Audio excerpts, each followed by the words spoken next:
नमस्कार स्टूडेंट, स्वागत है आपका मेरे YouTube चैनल आर्ट ज्ञान कला में। मैं हूं ज्योति चौहान आप लोगों के सामने। और आज हम बात करेंगे कुछ खास बात। देखिए, मैं कुछ बताने वाली हूं आप लोगों को, क्योंकि आप लोगों के कमेंट्स से मैंने 2021 पद्मश्री अवार्ड मैंने लिखवाए थे, तो कुछ जरूरी उस पर आप लोगों के कमेंट्स हैं, उनको हम देख लेते हैं अभी कि क्या क्या आप लोगों ने उसमें कमेंट्स किए हैं। तो मैं निकाल रही हूँ, तो उसको हम पढ़ लेते हैं, उसके रिप्लाई मैं कर देती हूँ। हाँ, देखिए, निशा कुमारी है, वेरी इंपॉर्टेंट क्लास है ma'am, thanks for this video.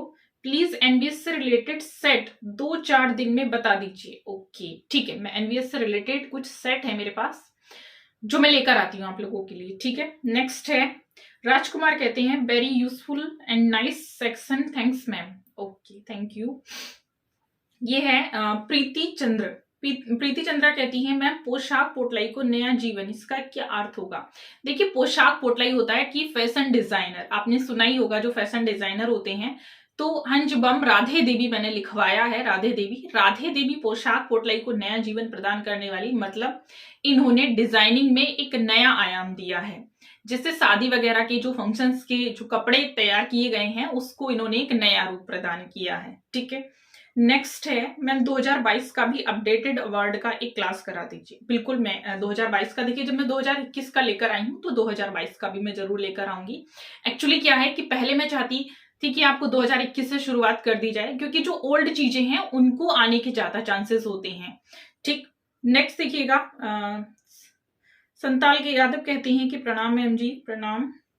Ananya Shri, good evening ma'am, मैं बिहार से हूँ मैम, क्या जो आप सिलेबस पढ़ा रही हो वो बिहार टीजीटी पेपर में आ सकता है कि नहीं? I am so confuse, please reply ma'am. बिल्कुल, देखिए जो बिहार का जो सिलेबस है वो काफी कुछ यही है, सब कुछ ऑलमोस्ट मैंने देखा है सिलेबस मेरे पास, शायद आपने ही भेजा है, किसी और ने भेजा है, तो ऑलमोस्ट वो यही है सिलेबस। आप इसको करिएगा, बहुत कुछ आपको इसमें से मिलेगा। ठीक है मैम, आर्ट का लेकिन जो सिलेबस है, राजेश सागर कहते हैं मैम, समकालीन मूर्तिकार और चित्रकार दोनों की अलग अलग लिस्ट की वीडियो बनाएं, जिससे यहाँ पता हो कि कौन मूर्तिकार है और कौन चित्रकार, प्लीज। अरे ये तो देखिए, हाँ ठीक है, मैं बना दूंगी, लेकिन ये चीजें तो मैंने आप लोगों को, जब मैं जो भी आर्टिस्ट मैंने पढ़ाए हैं तो प्रसिद्धि के साथ ही पढ़ाए हैं, उनकी प्रसिद्धि मैंने आप लोगों को साथ साथ में बताई हुई है।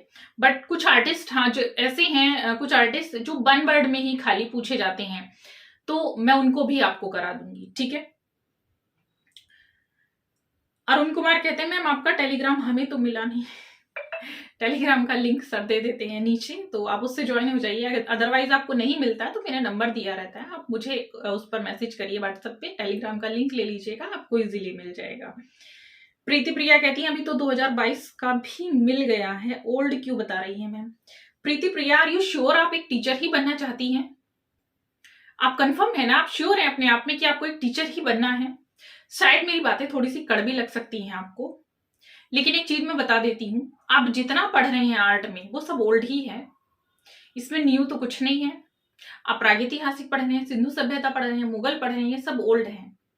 और अभी मैंने ऊपर बताया ही है कि 2021 से, ऐसा कहीं नहीं लिखा कि 2021 से क्वेश्चन नहीं आएगा, 2021 से तो पहले आएगा, 2022 का मिल चुका है, मुझे भी पता है, और ये मैं आपको कराने ही वाली थी, लेकिन पहले जो पीछे की चीजें हैं, क्योंकि उनसे आने के ज्यादा चांसेस हैं, मुझे कुछ इंपॉर्टेंट लगा होगा, इसीलिए मैंने आपको पहले 2021 का ही करवाया है। 2022 का भी मैं बताने वाली हूँ, और हो सकता है आपके एग्जाम तक अगर 2023 का भी आ गया तो वो भी मैं आपको कराऊंगी।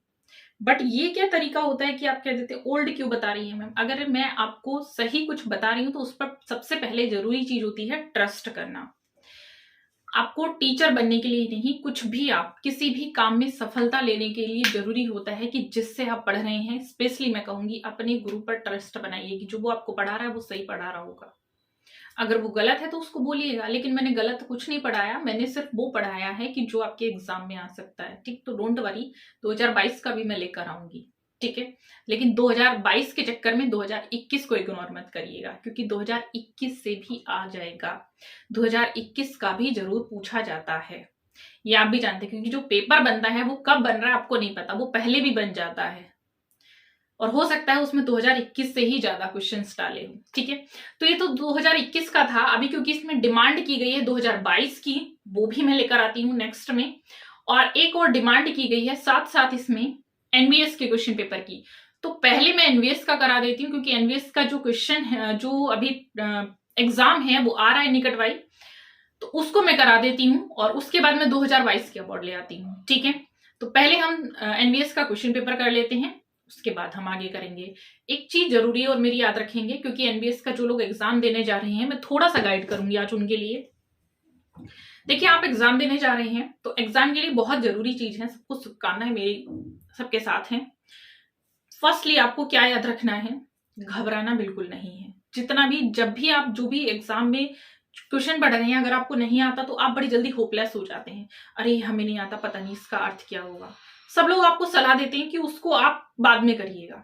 मैं आपको दो चीजें बताऊंगी, एक आपके पास चॉइस है कि आप उसको बाद में करिए सबसे लास्ट में, या फिर आपके पास चॉइस है कि आप उसको, मैंने बड़े सिंपल से तरीके से बताया है कि जब भी आप क्वेश्चन को पढ़ रहे हैं या तो उसको 3-4 बार पढ़िए, अदरवाइज आप उसका अर्थ निकालिएगा। और अर्थ निकालने के लिए जरूरी है कि जो भी आपका सेंटेंसेस है, जो भी लाइन है, उसको तोड़ तोड़ के अर्थ निकाल दीजिएगा।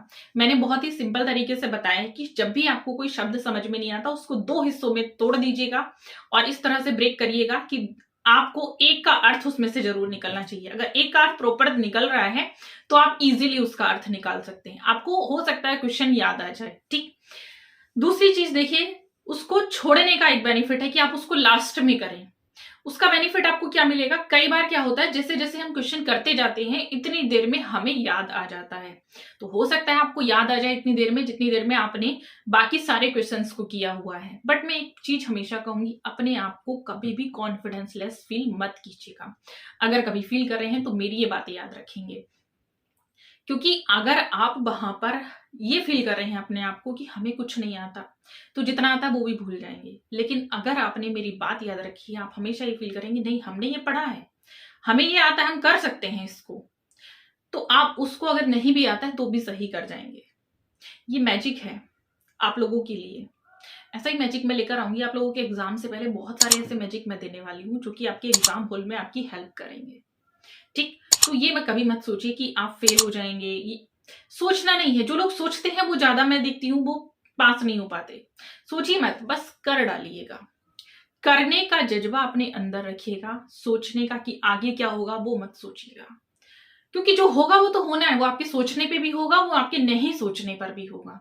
तो बेटर है कि आप अपना सिर्फ और सिर्फ फोकस जो रखेंगे वो फोकस रखिएगा एग्जाम पर। ठीक, आपका एग्जाम अच्छा होगा होपफुली। मैं उम्मीद करती हूँ आप सब लोग आकर मुझे कमेंट्स करेंगे, मैम हमारा एग्जाम बहुत अच्छा हुआ। Thank you so much.